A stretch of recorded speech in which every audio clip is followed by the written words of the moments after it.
Hello and welcome to Mamamia Out Loud. It's what women are actually talking about on Wednesday, the 12th of November. I'm Holly Wainwright. I'm Amelia Lester. And I'm Jessie Stevens. And here's what's made our agenda for today. A 65-year-old woman was denied custody of her 15th child by a US court. Now, that story is wild and we will bring you all the details about it, but it's also provoked a lot of debate around the office here about why old mums get so many feelings and so much outrage and old dads just get a pass. I was late to this record because I cornered Mia and we just couldn't stop talking about it. Like, I have so many thoughts about this story. I'm desperate to talk about it. Also, what's a grief vampire and why is an alleged one filling theatres around Australia this week? And Black Friday creep, you may have noticed it. I, very unsurprisingly, have some concerns I would like to table.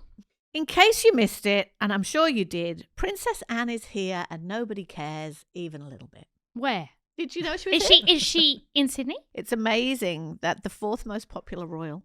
Actually, I think she's the third most popular royal. But that is such a lie. She is. She's the third most popular royal. According to who? The UK government. They survey this stuff. It's I important. couldn't pick her out of a lineup. I probably walked past her on the way to the office. There's no way I'd recognise Actually, her. our producer's husband did walk past her.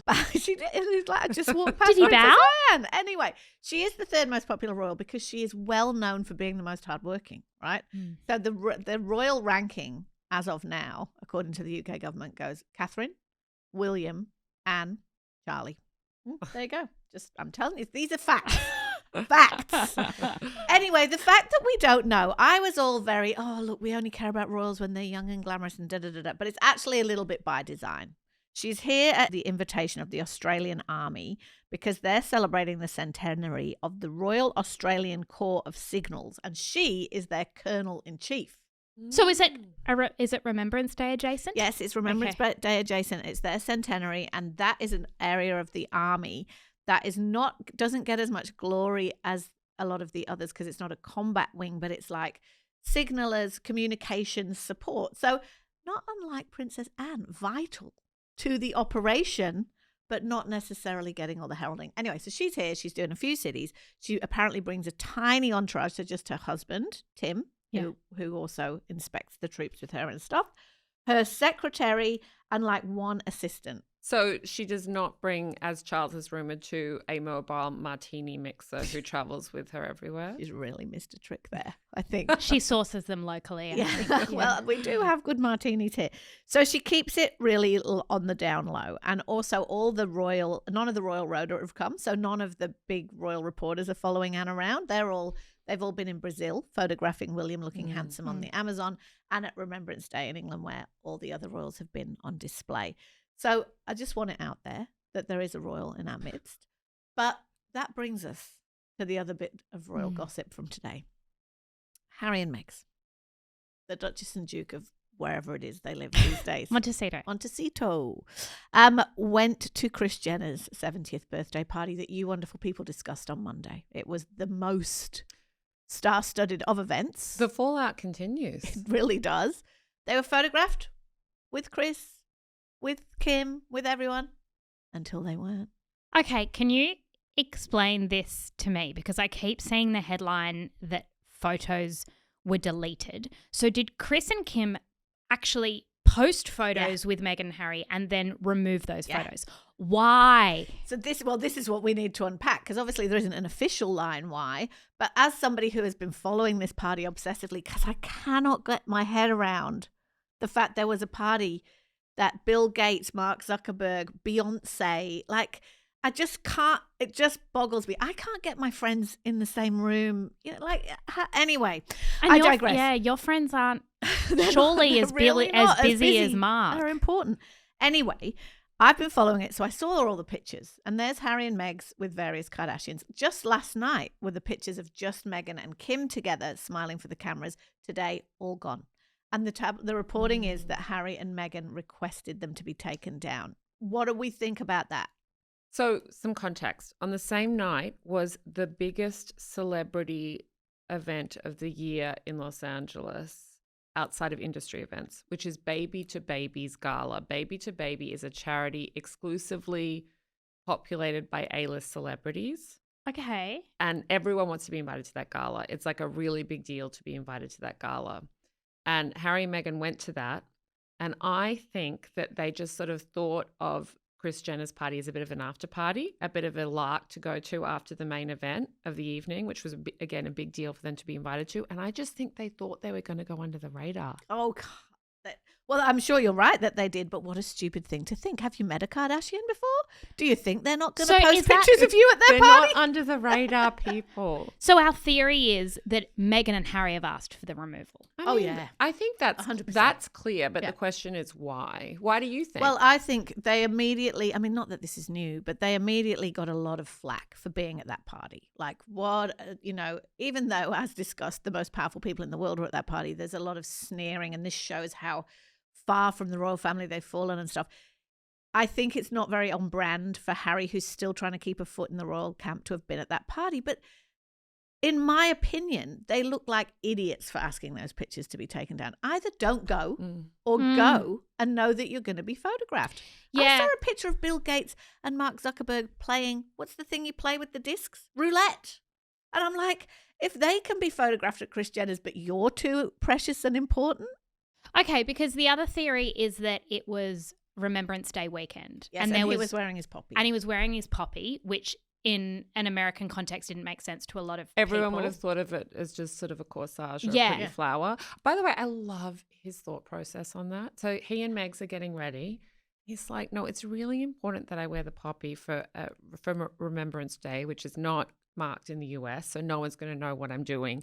But it's really important because is there any better way to mark and to commemorate the sacrifice of the fallen than by going to Kris Jenner's birthday at Jeff Bezos' mansion? I'm going to defend him because all this criticism and chatter going, look over here at what Kate and William are doing. They're at all the really long ceremonies in their black, looking very somber and doing all the royal things. It's a big deal in the royal family. And then it is a stark contrast to then see Meghan and Harry. But of course, the context that a lot of that reporting missed was how many events Harry did that week that were very much in, his work with Jessie, come on. He did a lot of went events. to Kris Jenner's party at Jeff Bezos' mansion. Yes. For like an hour. But here's my thing, Jessie. I don't have a problem with them going. Like, they should go to all the celebrity parties they want to.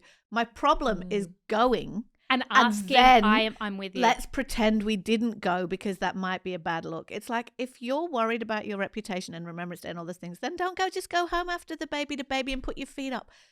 Or you go and you embrace the fact that you are at a party that literally exists for the purposes of being shown off on social media. I have seen more pictures of that party than I've seen of your wedding. Oh, 100%. And my favorite hobby now is zooming in to see what celebrities I can find in the background who didn't make it into the foreground. Like, it is so star-studded. It is so fun. Just own that you went. I don't know if you saw this photo. Did you see Justin Bieber coming into the party? It was side on, so I didn't know it was Justin Bieber. I saw him dancing. He is famously underdressed. We've seen many pictures of him dressed in basketball shorts next to his impeccably dressed wife, Hailey Bieber. But on this occasion, he did wear a suit. It's really unfortunate, though, because he must have put the suit on and then decided that he really needed to bake some sourdough. Because he did have a little bit of flour on his pound Oh, white powder, did he? Yeah. Oh, that's such But a sometimes you shame. just got to bake a sourdough, don't you? Exactly. Or you've just eaten some and you get a little bit of a little white mark powder. A floury bap. Yeah. A floury Too bap bad. roll. Poor But look, Justin. my hero of the party, though, is the cranky neighbor who called the cops. Oh, how good is I that? mean, the pour audacity. one out. Like, this is what we say. When we say eat the rich, what we really mean is call the cops on the rich people's party. Can we urgently talk about Black Friday creep? Because according to my very thorough research, Black Friday sales officially 28th of November. And according to Holly Wainwright at the top of today's show, today is only November the 12th. It's true. So there are days between now and Black Friday. So why is the top email in my inbox about Black Friday sales? I think it starts on November the 18th. That's what I've been told. Like, it might be the 28th, but I think it starts on the 18th. But then it's already started on some sites. I don't know. They've already kicked off, and we are also already in the midst of something called Click Frenzy. Oh, yeah. There's that. Wait, sorry. Yeah. I don't know. What's Click Frenzy? Click Frenzy started maybe yesterday, and it ends at midnight on Friday. And it's 3 full days of just mad internet sales, I guess. So Click Frenzy is upon us. What about Cyber Monday? Cyber Monday is 1st of December. And then there's Giving Tuesday. Okay, what's Giving Tuesday? Is Giving Tuesday really Giving Tuesday? Giving Tuesday is the one where you're meant to give to charity, and weirdly it hasn't taken off like the others. I think that's the one I haven't heard of. Giving Tuesday, which is the worst day of the week. Okay, so I have a question. I know this originated in the US, the whole Black Friday thing. Amelia, can you explain the context? Because I'm confused as to why the end of November is now a bigger sale. Yeah, and it's really confusing because of the Black Friday creep. The origins of this will make it even more confusing. Basically, around the 1980s in the US, Black Friday emerged as the biggest shopping day of the year. And there's always a particular date that it's on, and that date is the day after Thanksgiving. And Thanksgiving is the 4th Thursday in November. Right. Now, the reason why that's such a big deal to hold on to in the context of this conversation is because there's a sort of unspoken rule in the US that you do not think or talk about Christmas until after Thanksgiving. Oh, I like that rule. And so as soon as Thanksgiving's over, then you start thinking about Christmas, then you hit the sales. But the problem with this Black Friday creep is that even in Australia, no one is thinking about Christmas yet. I have bad news for you on that front, Amelia, because every shop I've been into in the past 2 weeks has all their decorations up. My Woolies bag already has baubles on it. There's a massive Christmas tree in the middle of Sydney. We've already started Christmas. And you know how on the record last year, I got a lot of feedback for my grinchy complaints about Christmas starting too early. So I'm not going to do that this year, but noted. But I feel like that's part of the problem because we brought Christmas forward to November the 1st. We have to bring shopping forward too. We have brought it to November the 1st. And you know how I know that, even in the US? Mariah Carey, whose song, All I Want for Christmas Is You, is one of the most played songs of all time. And every year she makes something like $10 million off the royalties of that one song alone. Now people start to say that it's All I Want for Christmas season. And she's been releasing a video the last few years declaring that it is the Christmas season. And this year, the video hit earlier than ever before. It hit on November the 1st.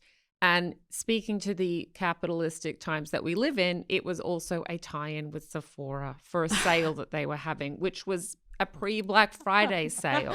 Pre-Click Frenzy. This is my question. Don't say Click Frenzy. You're buying into the hype. Am I being... Frenzy! I hate the word. Am I being a Grinch? Or maybe, is this a cost of living story? Like, are we so pinched that I think finger wagging too much at people who go hard at Black Friday sales is really annoying because often there are some people who are so organized, they've got their Christmas list, they can get good deals, like go ahead. But is that what this season is about? Is it they know that people are trying to be more organized and more intentional? Or is this about over consumerism, marketing spin? This is all terrible. Holly, what do you think?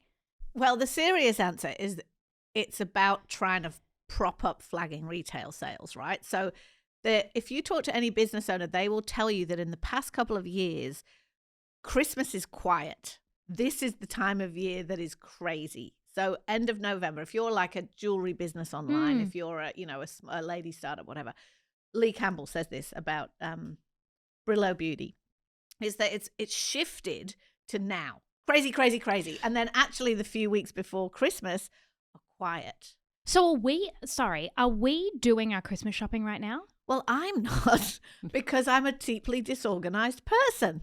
But Holly, do you think, no, of course not. Do you think that is because people are buying stuff online these days more than in shops, and so they have to build in the shipping time? Is that why that trend I reckon that's happened? a large part of it. And I think that, as the bricks and mortar, although I have heard recently that bricks and mortar is on its way back in a big way. But if you imagine that younger generations in particular do most of their shopping online, it's like get them to start thinking about that early to spread spread it across time. Now, the thing that's tricky is, so I feel personally attacked by this because I have no idea what to buy anyone for Christmas in November. No. But this behavior is teaching me. It's training me and changing my behavior. In research for this segment today, I ticked something off my Christmas list. Because any parent of teenager will be familiar with the PowerPoint presentation that you would get given that says, these are the things I would like for Christmas, please. And it always comes with this caveat of, I don't expect to get them all, but here are 25 expensive things I'd like with links. And my daughter started making that one, and she keeps texting me the things. And when I was doing my research on Black Friday, I was like, oh, those Uggs, they are 30% off. Tick. Fantastic. Done. So it's training me. It's changing my behavior. So what are the bad things you're going to say about this that's just made my life better? Okay. The bad things will be that a study came out in the last few years that said 80% of what people buy at Black Friday sales is going to go into, after 0 or 1 use, is going to go into some sort of landfill. Yeah. I mean, I've been on my goal this year of not buying anything new. I must say I have broken that rule a few times. Every time I'm in Westfield, I just know that there's an Out Louder tutting, and I'm like, no fair. I need some shame. No, you are pregnant with twins. Exactly, and it just is hard. But I now can't buy things without seeing the beaches of Ghana, where like all the kind of Western mess and overconsumption ends up. In landfill. Like, that just kind of makes me sick. But at the same time, I can appreciate that for people who are more organised, these kind of sales actually are really helpful. How about you, Amelia? Yeah, but they also make us feel bad. Like, I saw an actual example of an Australian brand sending an email out this week that said that they were having their Black Friday sale 2 weeks early. It was on a particular day this week. It started at 7 a.m. and it was 30% off site-wide from 7 to 7:30 a.m. Now, that is just ridiculous. And that's, it's encouraging me to rush and make an impulse urgent decision, which is when we waste as well, right? And that's why, I guess, I hadn't thought about this before, but that's probably why your stat that so many of these Black Friday purchases end up in landfill. Yeah. That's why, because we're making them under these incredibly stressful conditions. But I want to be clear that my issue here is not with the people who take advantage of them. Yeah. These people are amazing people. They are better than everyone at this table. Yeah, 100%. And it's because they're just more organized than us. And it got me thinking about how there really are two types of people in this world. There are the people who refuse to pay full price for things. Mm-hmm. And there are the people who know no other way.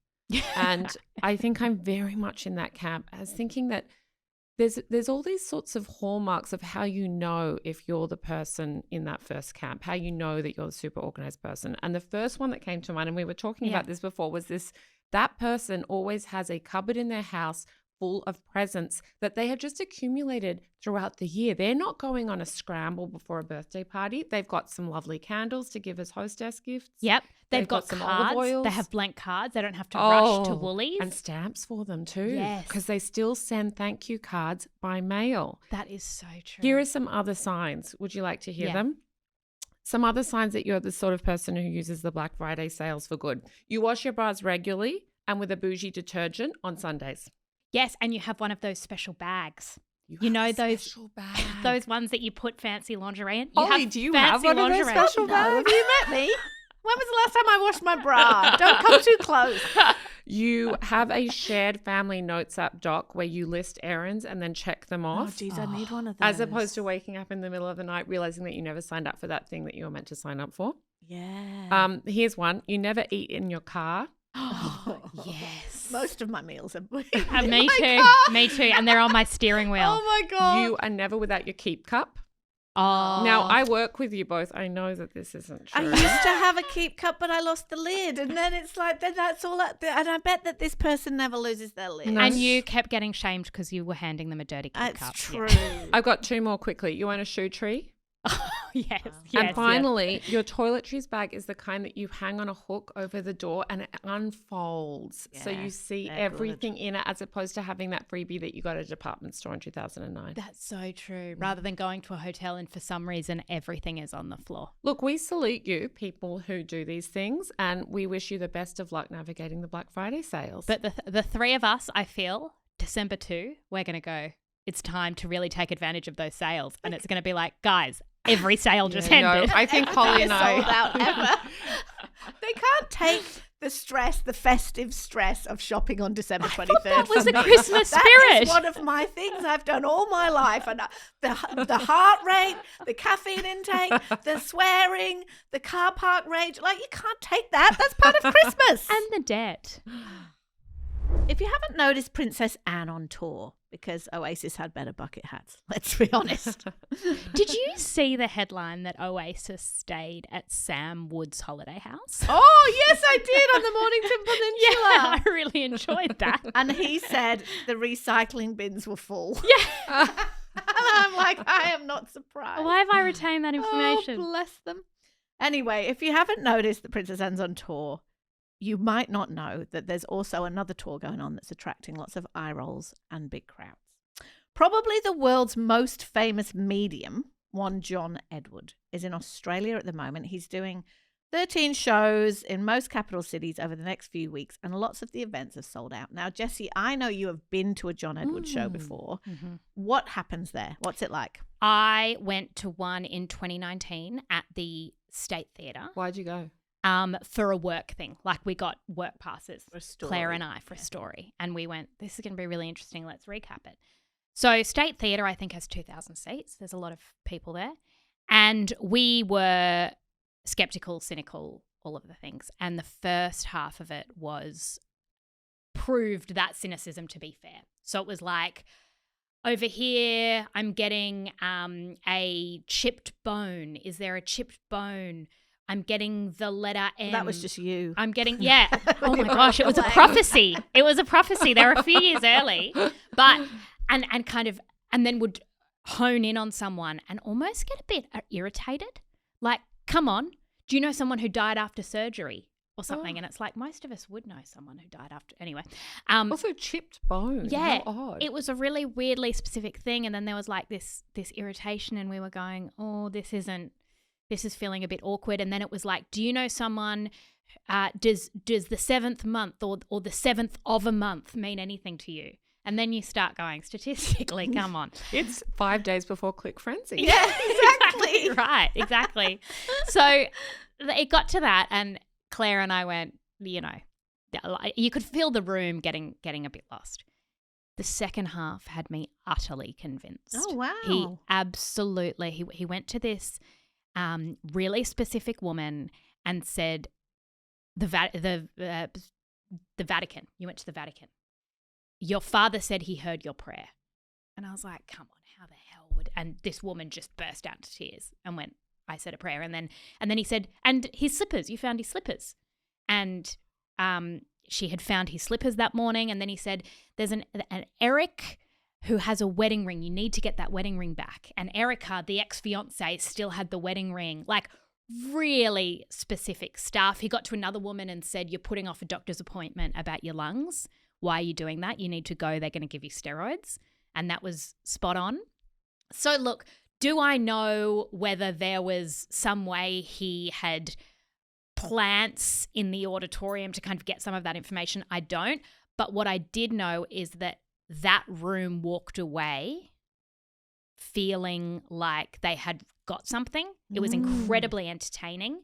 And for the people who came there bearing their grief, there was some resolution for them. That's how I felt.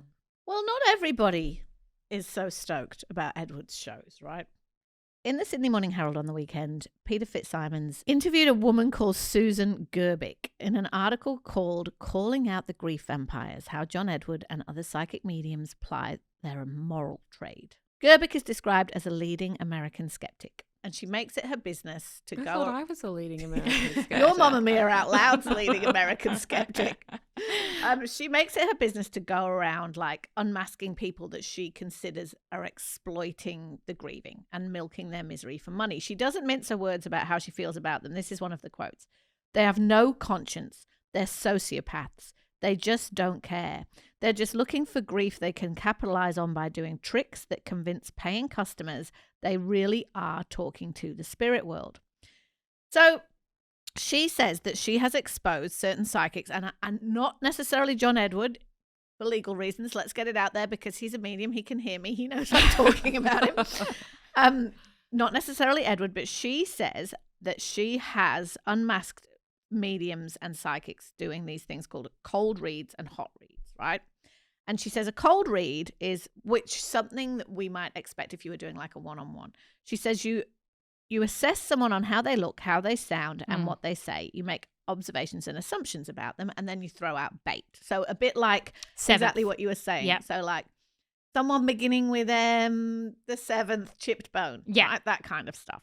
And then you begin to reel them in, because if you see in a big audience, you see who reacts to that, and then you go, okay, and then you drill in on there. And if you know the right questions to ask, you can probably draw out a bit of a story. She says that's generally in the business called a cold read. A hot read, she says, which happens less often and is obviously more deceitful. She says that you and your staff would go through the names of people who are coming to a certain audience and go and literally research them. And also she's spoken in the past about what she believes is the practice of these famous mediums, which is that they do plant people in the lobby before the show or at halftime at the show. And the example here would be perhaps the reason why he knew to say to that woman she needs to go to the doctor for her lungs is maybe she was smoking outside before the show. Maybe. And she says that when she's done stings to expose people, she's planted stories. So like herself, she's planted stories and then see if they come up through the psychic. And they have. So she says that happens a lot. One of the things that's interesting about this, of course, is that, so this article was very much like, these are the worst people in the world. There was lots of, I mean, I'm exaggerating, but they use the word, she used the word sociopath. She did. And there's lots of talk of them being exploitative. And she also just says, to the argument that would come back that it was like, does it really matter if it's true or not, if it's comforting? She'd say, well, this is basically the question, is it okay to lie to make money out of people? What do we think about this? I know that Amelia, when we did our tarot session a while ago, you were the most skeptical amongst us about the whole process. It made you quite uncomfortable. Do you share that feeling with these guys? No, I actually wasn't skeptical. I would characterize you as skeptical of the process. I was scared of the process. Yeah, right. That's true. And what that meant was I don't actually identify myself as a skeptic on this stuff because I just don't know. But what it does make me feel is scared. And the reason is with the tarot was because I felt like people often describe a tarot reading as like seeing a therapist. And my response to that is always like, well, I'd prefer to see a therapist because I don't want people who don't necessarily bring any expertise rifling through my brain, planting stuff there that could psych me out or that could send me down a path that may or may not have any bearing on what ends up happening. That's why I feel scared about it. How do you feel about these guys? Well, I didn't know a lot about this guy. Interestingly, when I was researching John Edward, I discovered that he is unusually popular in Australia. You know how there are certain celebrities like Pink. He's the Pink of the psychic world. He's the Pink of the psychic world. He comes to Australia more than any other country. And I came across this very telling little incident that happened on the project when he was here last in June. And I want to play it for you because I think it reveals a lot about how he works. Let's have a listen. Are you feeling anything from anyone at the desk right now? Not at the moment. Not at the moment. Okay. I mean, I could have done that. Yeah. But as we continue to ask questions, could things just I'll come tell you in? why, because if I wind up reading for a host of a show and I get something that's private and personal that is not, this is not taped, it's live, and it's not something that somebody wants to discuss publicly, you're going to say no. So I've had that experience. Oh, I see what you're saying. on radio. It's a little bit convenient, isn't it, that the one place where he won't do a read is on live television with journalists who might push back. Jessie? Yeah, I totally see your point, and the cold read, hot read thing I think is really interesting. And I always think the world needs both. It needs, and I really respected the position of Fitzsimons and the expert who's dedicated her life to going, can we please have some rigor and research involved in this stuff before we hand over our money? However, when something offers a balm for someone's grief, and if John Edward, and he has said this, my job is to make people leave feeling better. It's basically do no harm, right? Like I don't want to do harm for people. And in that article, they talked about lies. And I find the use of the word lie really interesting, because do I think John Edward believes what he's doing? I don't know. I don't know, but I'm not completely convinced that he is a fraudster or a con man who gets up and intentionally manipulates people. When I've listened to interviews with him, I think he believes what he is doing. And there are a lot of things, in some instances, for example, fertility. I know people who claim to be fertility experts that have no expertise, no degrees, no research, and that triggers me. Like I find it so irresponsible and so harmful, and they're giving people advice and whatever. But then, you know the practice like cupping, where they put cups on your back and they da-da-da. Research is out on whether or not that's good. I've got cupping. I've walked away feeling better. Acupuncture. Yeah. Lots of question marks around whether that actually, I walk away, placebo, I walk away feeling better. So I kind of, with this stuff, I think grief and death and the afterlife is just this massive well of like, what balm do people have? And if this has them leaving feeling better, I kind of think there's space for that. Look, I want to agree with you. I've spoken on the show before about how in Brent's family, my partner's family, there are psychics, and that my late mother-in-law was a self-proclaimed psychic. And I know people who she brought so much comfort to with her readings. Now, I am a skeptic. Like I'm born a skeptic, right?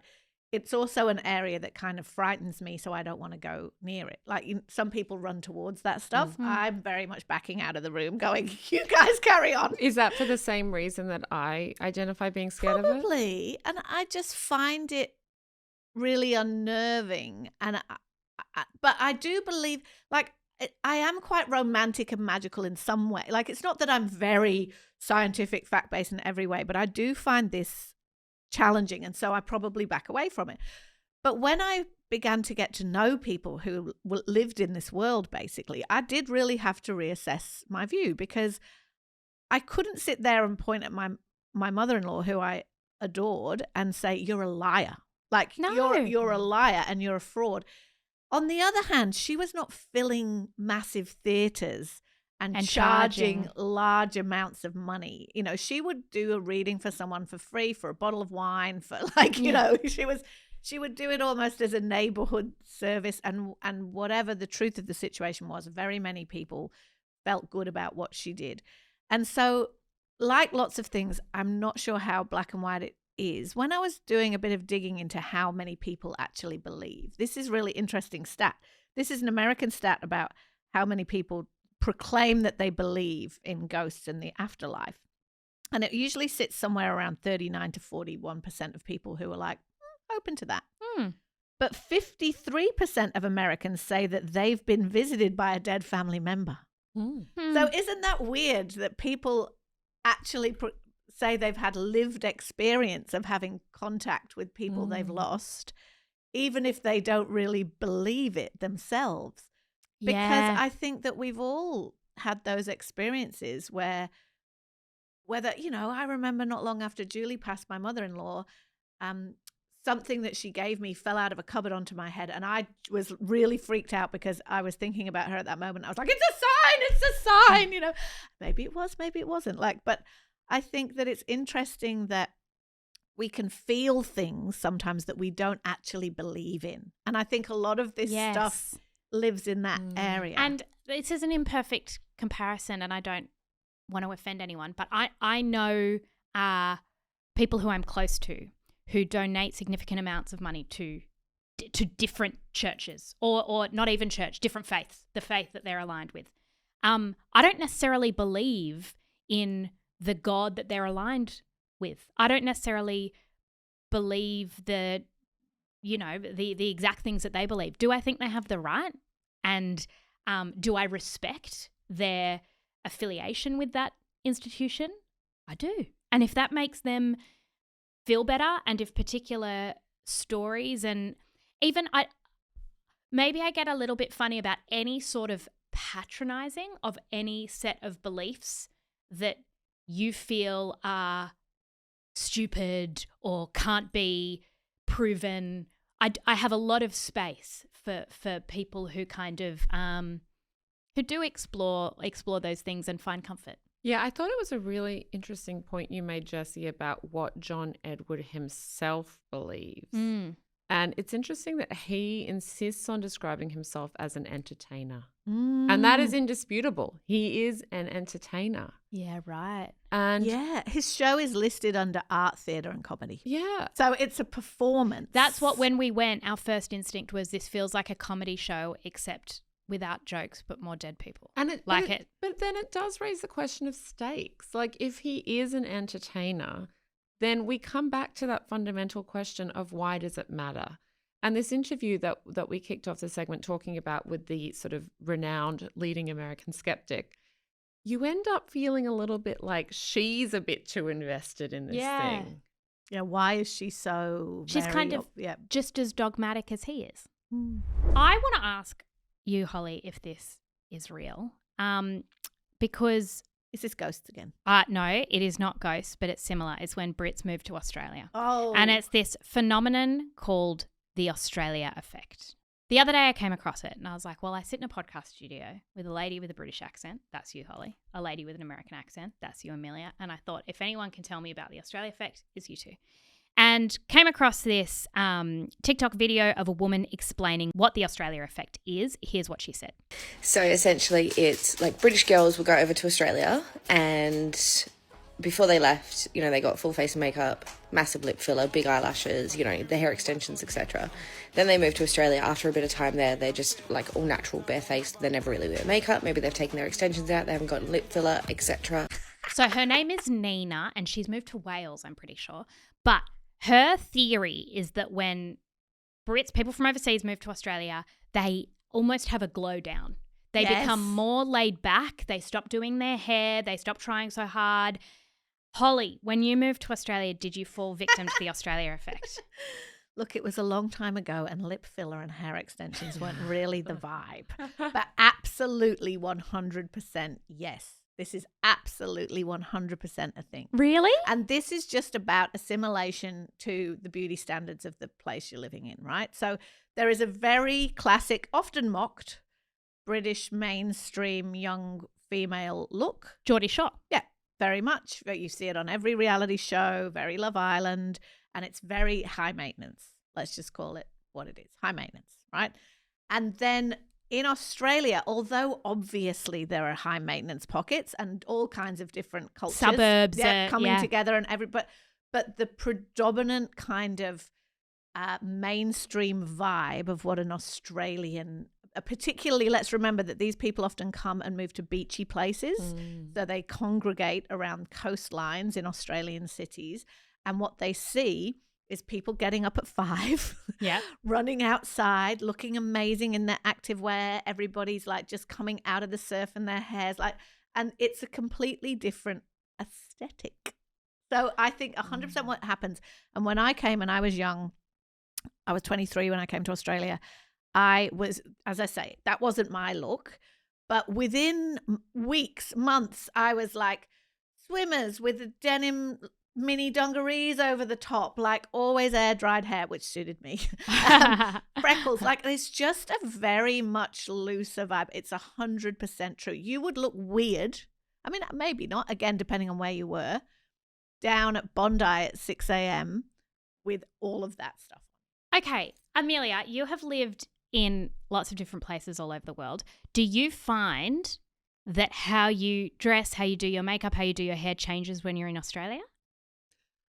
It's a really good question. I'm going to push back against this idea a little bit. I think that the low maintenance look in Australia has become extremely high maintenance in recent years. Yeah. So I came back here to live last year, and I think in the last, I want to say 5 to 10 years, I see way more lip filler here than I do on the East Coast of the United States, just as an example. Like, that's a very popular look here is the lip filler. Fake tan is a much bigger thing here than it is in the US. Yep. And the idea of some people really maintain their fake tan all through winter, and they're doing it on Sundays when they wash their bras and so on.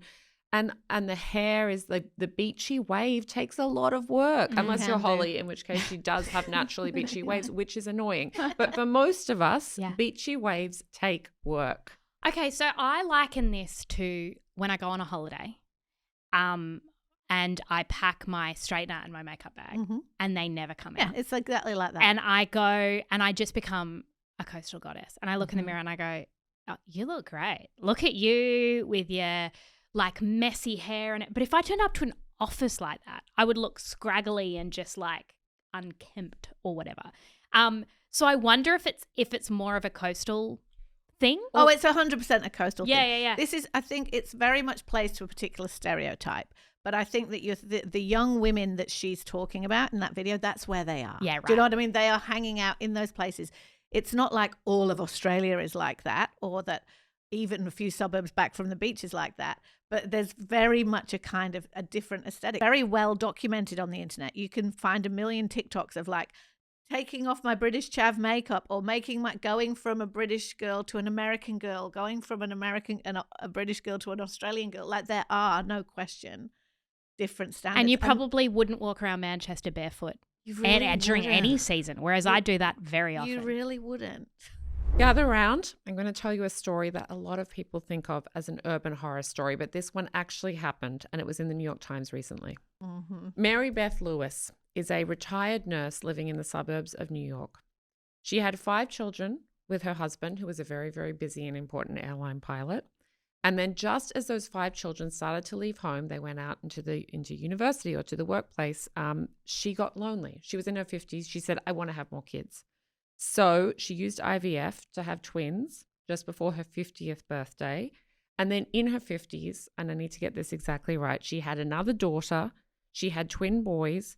She had a 3rd set of twins and a 13th child at 62. And she's got 13 children at 63. She's got more children And now. those children she all physically carried and birthed. She physically carried and birthed. And what I took from that is, Jessie, I never want to hear you complain about carrying twins again. What a lightweight you are. I know. Mary Beth is the standard. She survived it and did it again and again and again in her 50s. I'm Holy finding shit. this is inspiration porn for me. Okay, so next what happened is that her husband, who had recently retired, said, I don't want any more kids. But here's the problem. Mary Beth wanted more kids. By the way, her adult children at this point are begging her not to have more children. They were fairly indulgent of the couple of kids that she had first naturally in her late 50s, but they didn't want her to have more kids because they were looking after these kids. The adult kids were looking after the little kids. And she used IVF throughout her 50s, correct? Yes, Yeah. she used IVF. And then what happened was she went behind her partner's back, behind her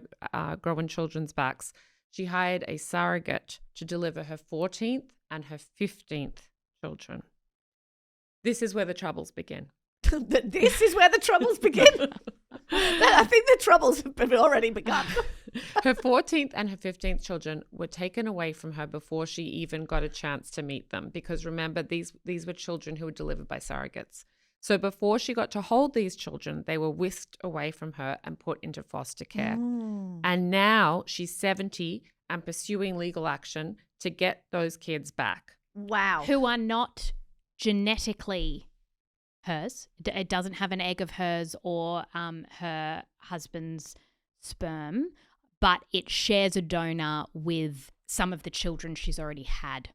So the egg, so some of her children would be biological siblings to these twins, but she, and this is where it gets really complicated too, is genetically and gestationally and socially, she hasn't been their mother, although she was the one who intended for them to be born. Because in America, this is something you can pay people to do, correct? She's paid hundreds of thousands of so dollars. she's like basically paid for those children, which I assume is part of her legal case, right? So she's like, I have bought those children, yes, and yet I do not have those children. That would be part of this, wouldn't it? I imagine. No, that's a great point. Absolutely. And the judge that took the children away from her didn't really have a very sound legal reasoning for why he did it. He basically made a vibes-based decision that she was too old to look after these kids. Which I think lots of people would probably sympathise with. But then what's interesting is how many judges in cases of child protection, or if, due to tragic circumstances, you lose a mother or a father,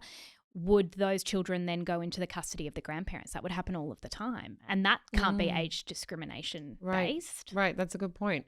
So So I want to broaden this out to Such a talk about chewy old one. mums and why we have a revulsion about them. Mm-hmm. But before I get to that, this story, what did it make you feel, Holly? It made me very sad. I think this is a story of extremes, and I know that you should never diagnose people who, I'm not a professional, but Mary Beth to me seems like she has some mental illness issues, right? The bit where she says this is when her kids left, as you said, Amelia, the kids left home, and she said in this article, it says, this is empty. She thought, I don't like this at all. But right? so many women That's feel what I was going to say. that, But what I'm going to say is that's a very familiar feeling to lots of people. They don't all go, you know what? I'm going to start all over again, but to fulfill that. And it reminded me of somebody I met recently who she had quite a complicated family, but she said her mother loved babies, babies. You hear that often. Yeah. And would foster babies and at any kind, but then kind of lost interest in them as they got a bit older, and I think there is a point, obviously, at which your urges and your desires clash into the well-being of kids. Now, I don't know Mary Beth, and I'm not qualified to say this, but it seems to me that in this very extreme case of somebody who is fulfilling, as she says, an emptiness in her, at some point, isn't it fair enough that somebody's going to intervene and say, hey, Mary Beth, maybe you should just get some therapy? And how the rights of a child intersect with the rights of a mother, with the rights of a father, and then add on top of all of that reproductive technology, because that's the story here is that what are the ethics, the limits of reproductive technology? And I'm really uncomfortable to say when is too old and for there to be a cutoff. Like in Australia, there aren't hard and fast rules, but different states and different clinics have their own rules. But generally speaking, mid-40s is often when IVF clinics will stop treating you. And then if donors are involved, they'll push to 50s. This is obviously, there isn't actually firm ruling on it, but that's broadly the cutoff is seen to be around that time. And I'm very, I was an old mum. I was 40 when I had my second child, and some people would have thoughts about that. You often hear people say it's much better to have them young and that you won't be around when they're old and da-da-da-da-da. But as you pointed out with that example about people who lose parents and get put in the care of grandparents, it's not like having your kids young inoculates you from all those eventualities and means you're definitely going to be living down the road from them when they have their kids and whatever. So I'm not a believer in like, this is too old, full stop, the end. But I think this is an extreme case. And in extreme cases, I kind of think the intervention is fair enough. No, it is an extreme case. And the stats back that up. Only something like 1,200 American women in their 50s gave birth in 2023, which is the most recent year stats have been collected. So it is an extreme case. But the reason I get uncomfortable hearing people say, well, then they'll never be there for your high school graduation and they'll never be able to see you grow up. It's like we don't decide whether women can have children based on whether we know they'll be a good mother or not. 100%. And it's getting into that issue of like, well, but you won't be a good enough mother because you won't be there for the high school graduation. And if you go down that path, then you're going to start deeming all sorts of mothers not particularly good mothers for various reasons, because of choices they made, because of how they live their lives. And that's what bothers me about the moralism around it. I also want to say very fair that Mary Beth, by all accounts, was an excellent mother. Yeah. And so even in this very long New York Times Magazine piece, which we're talking about, which is clearly very skeptical about her case legally, her children talk about she was an amazing mother. She took them lots of interesting places, even when they didn't have a lot of money. And then when they did acquire more money, when her husband's career took off, she still really wanted to make sure that she was there for them and that she was there emotionally for them, which by all accounts she was. There's another interesting dynamic in her story, which is that her husband was clearly a very absent father. Mm-hmm. So he was the primary breadwinner in that he was this successful commercial airline pilot. He was never there. And what the story makes clear is that they liked it that way. Yeah. He liked not being there. He liked, as the story says, taking selfies in front of the Sydney Opera House when he was down in Australia after flying a plane there. Or he liked having a beer in airport hotel bars at the end of a long flight. He didn't particularly want to be there for the kids. She loved being there for the kids. And I think that adds this whole other complicated wrinkle into the story. It does. And I felt throughout the story an enormous amount of empathy for Mary Beth and and I kept thinking there is nothing quite like the desire to have children. She had 13 children already. I want to be empathetic, Jessie, and I am to a point. But it's not like she didn't have children. No, I know. But like, for example, so I had Luna, and then I would have gone to enormous lengths to have another baby. I know, Jessie, but you can't compare yourself with I know. your one child No, to Mary Beth with you're 30 spot years. on. You're spot on. And that's why I kept kind of reminding, like, this is a human being who longs for her two children. And I kept kind of coming back to the humanity in that experience. The other element in terms of reproductive technologies is that they could insert an embryo into Mary Beth.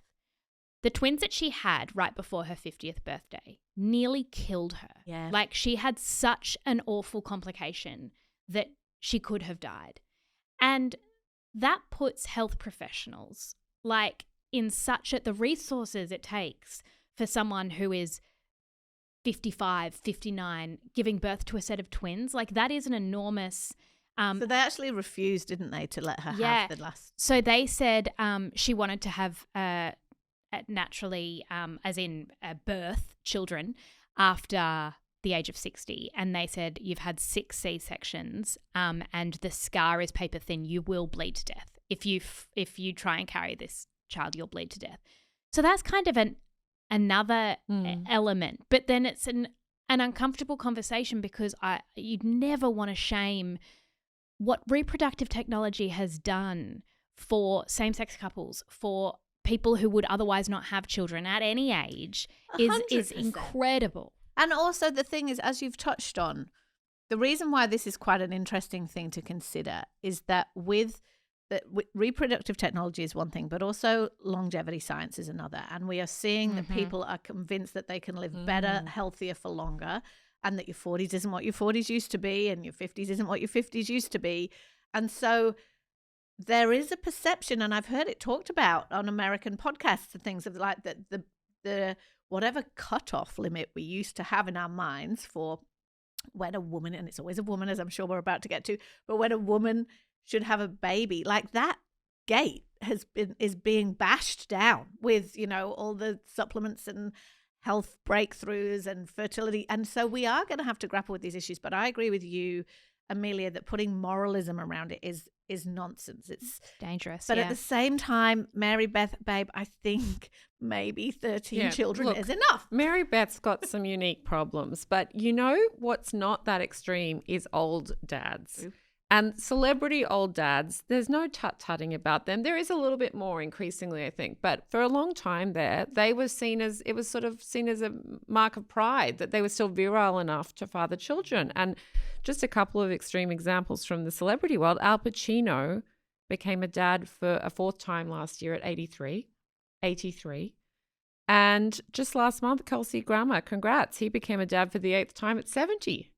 And there is no judge taking those children or taking custody of those children away from these old dads. I know. Why is that? There is no judge taking them away because they think that they're in the care of their younger mothers, right? So the women, at the age of the women these men are having children with. Spoiler alert, Holly.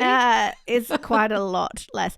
However, I do feel very judgy about those guys. Like I do. Why do I feel so judgy about that? Why do I feel? Well, because science says that as men's sperm gets older, the risk of medical complications increases. We don't talk about that as much as we do as for women, but it's true. And do I also think that the 83-year-old Al Pacino is probably, I mean, you know, It's agree- not taking the responsibility seriously? Well, no. And also, although I very much agree with what you said before, Amelia, about we don't go around saying, oh, you should be able to have children because you're going to live a long time and be at the graduation, which is is a nonsense idea. But Al Pacino at 83, is really not going to be around very. So it doesn't feel like the fathering part of that is like an active choice, more, and again, maybe I'm judging too much, more something that his younger partner wanted.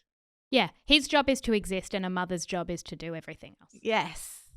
Out Louders, thank you so much for being here with us today. Remember, we're on YouTube. And if you watched today's episode on YouTube, you would have seen my face when I was going, 13 tells him! And your beachy waves. And my beachy waves. But you can always catch all of the episodes on YouTube if you want to. There is a link in the show notes. Thank you to our amazing team for putting our show together. Bye.